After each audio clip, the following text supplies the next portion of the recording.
muitas vezes na hora que o cara vai contratar, normalmente já é porque tá pegando fogo, ou alguém saiu, ou tá muito grande a operação e ele tem que contratar na urgência.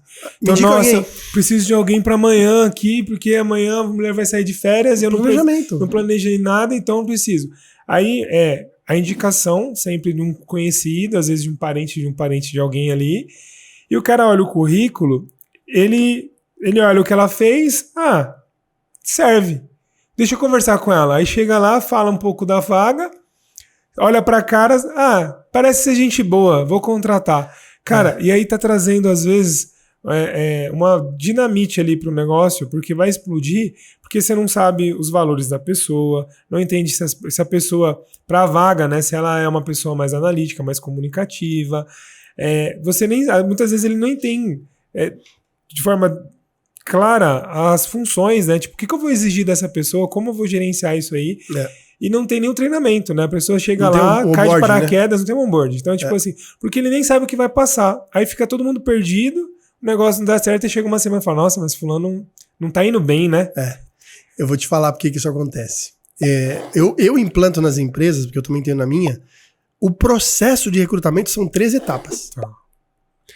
E ele começa do job description, da descrição do cargo. Porque às vezes eu entrevisto uma pessoa, igual você tá falando, mas eu nem sei o que essa pessoa realmente faz ou vai fazer.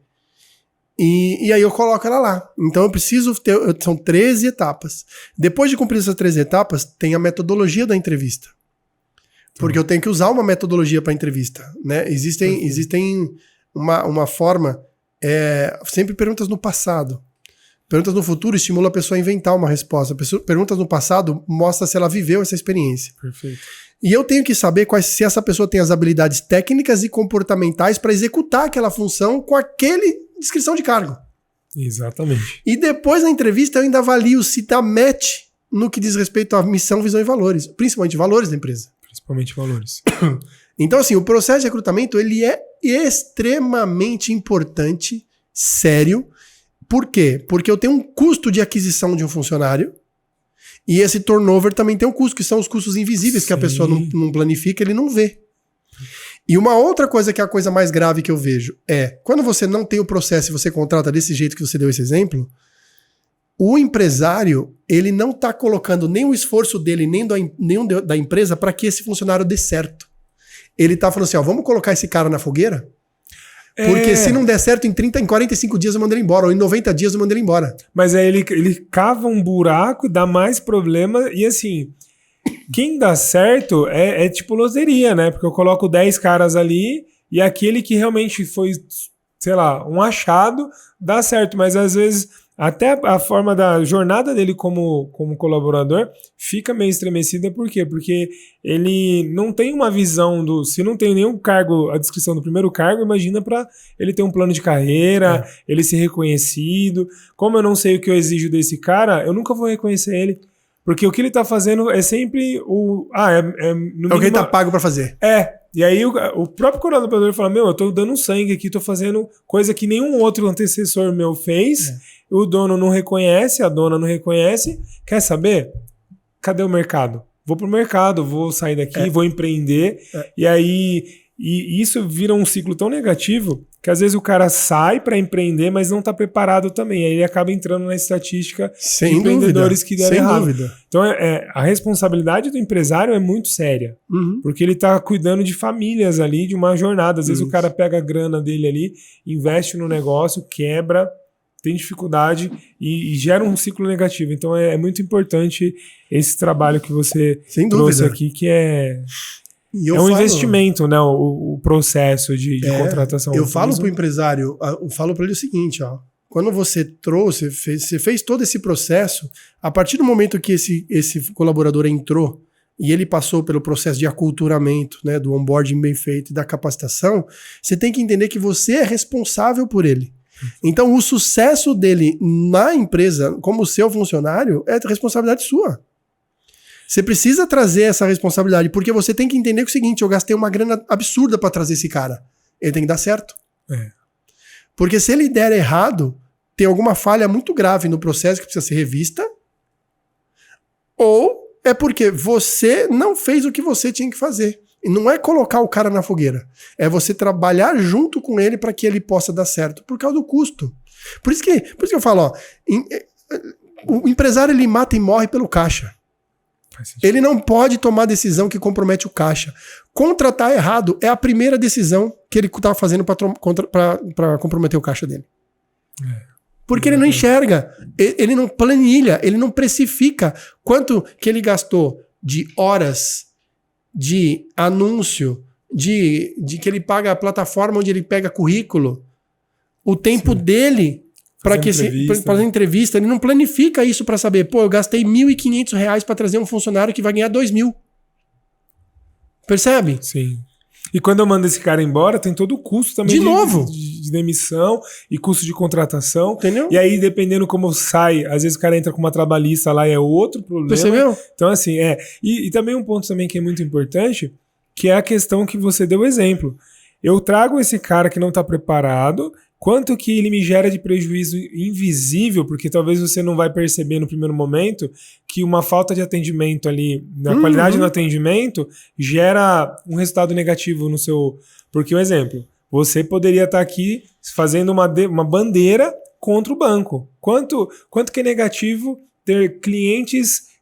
como é que é o nome que eles falam? Detratores da marca. É horrível, que cara. É o mais fácil de ter. Custa muito isso. Então, quer dizer, por conta de uma contratação errada e uma péssima vivência errada, vivência uma ali, ruim, né? eu gero um risco muito grande pro meu negócio, pra minha marca, pra tudo. E aí, quem é bom que tá no time também é impactado, porque eu tenho um time de 5 pessoas, 4 pessoas boas que, por incrível que pareça, deu certo, eu consegui acertar os caras ali. Aí eu trago um que não faz bem pro time, ele derruba a performance do time, alguém vai embora porque não aguenta ficar com essa pessoa. Então gera muito, muito prejuízo. Só que são prejuízos que no primeiro momento talvez ele não consegue planificar, ele não consegue mensurar para saber, pô, olha a cagada que eu tô fazendo se eu continuar fazendo isso. Existe uma coisa muito importante. Por que é importante você aculturar? Por que é importante primeiro você criar uma cultura na sua empresa? Seja uma cultura de atendimento ao cliente, de foco no cliente, uma cultura de alta performance, não importa, mas é importante você ter uma cultura. E segunda coisa, você aculturar esse cara nessa cultura, porque existe um negócio chamado conformidade social. A conformidade social é mais ou menos assim, ó. As pessoas, elas tendem a querer se comportar como o ambiente funciona. Ou seja, o ambiente influencia muito no comportamento que ela vai ter. Com certeza. Você trabalhou em mundo corporativo, eu trabalhei muito em corporativo. Vou dar um exemplo, você vai entender. Comercial e jurídico. O comercial quer vender e o jurídico fala, não pode vender assim. Isso, tá? Né? Aí o comercial fala assim, pô, esses caras do jurídico são saco, mano. Eu que trago o receita, eu que pago o salário dos caras, os caras não deixam vender. Aí o jurídico fala assim, mano, não confia nos caras do comercial, porque lá só um barulhoso, só faz cagada. Aí, só traz risco para a empresa. Exatamente. Né? Aí o que acontece? Vão contratar um estagiário novo lá no jurídico. O cara entra. Quando ele entra no jurídico, ele vai entrar na cultura do jurídico. Ele nunca teve um contato com ninguém do comercial, mas ele já sabe que no cara do comercial ele não pode confiar porque é só somebody love. É isso. Porque a conformidade social faz isso, ou seja, a cultura faz isso. Então, por isso que você precisa estabelecer uma cultura muito forte na empresa, entendendo que nem todo mundo vai comprar e aderir a isso, é óbvio, sim, mas você tem que estar atento para correção ou até substituição. E quando você traz alguém de fora, essa pessoa precisa ser aculturada para ela entrar nesse ritmo. E claro, personificando o que é os seus valores, os valores, sim, da empresa. Então essa é a primeira parte que eu falo para o empresário, né? E como eu, quando era gerente da Avon, trabalhando na Bahia, no Ceará, não tinha unidade da Avon lá, a unidade da Avon era eu. Então quem fazia o RH era eu que tinha que contratar, eu que tinha que procurar. Não tinha base de currículo. Sabe como contratava a gente? Eu morava no Ceará, sabe como contratava a gente? Saía em padaria, banco, farmácia, loja de carro, observando as pessoas atendendo. E aí eu observava uma menina lá atendendo um negócio direitinho, eu falei, pô, legal, deixa eu trazer essa pessoa para uma entrevista. Legal. Porque a gente chamava isso de procura criativa, porque não tinha RH. Sim. Aí eu que tinha que fazer todo o processo de entrevista, teste e tal, para trazer. Mas olha que exemplo legal que você está trazendo. Talvez avaliar um currículo de uma pessoa, às vezes que nem lá, talvez o cara nem tenha uma atenção para colocar tudo que ele precisa no currículo. Mas essa visão de... In loco, né? In loco, pegar a característica mais marcante daquela pessoa, o jeito que ela faz, gera muito mais resultado, porque na prática, o currículo é importante, óbvio, mas como ela faz a coisa e quais são os valores e as competências dela ali, que é o que faz o diferencial, né? E aí é onde a gente volta no caso da Azul. Por que hoje eu vou para os aeroportos, e a maioria dos aeroportos no Brasil são pessoas que eu contratei? Porque eu fiz exatamente isso na contratação. Que legal, cara. Eu ia para os aeroportos e ficava observando o pessoal atendendo os clientes. Porque o meu foco era atendimento ao cliente. Eu estava embaixo do guarda-chuva do vice-presidente de atendimento ao cliente. Gerente geral de aeroportos não estava com operações, estava com serviço ao cliente. Entendi. Porque o nosso foco era atender diferente. Então o que eu fui fazer? Eu ia para os aeroportos e ficava lá horas observando as pessoas atendendo. Chegava numa pessoa, amanhã eu vou fazer uma entrevista, sou gerente geral da Azul, assim, assado, hotel tal, você quer ir? E fiz isso. Que legal, e contratei cara. Muita gente assim. E a galera tá lá até hoje. Nossa, mas é muito legal isso, porque muitas vezes o empresário ele não sabe essa visão, assim, de tipo de... Até o que perguntar numa entrevista, como avaliar a pessoa ali. Tá dentro dos 13 passos. Das metodologias, tá dentro dos 13 passos para uma contratação. Legal. Tem que entender, tem que ter isso. Legal.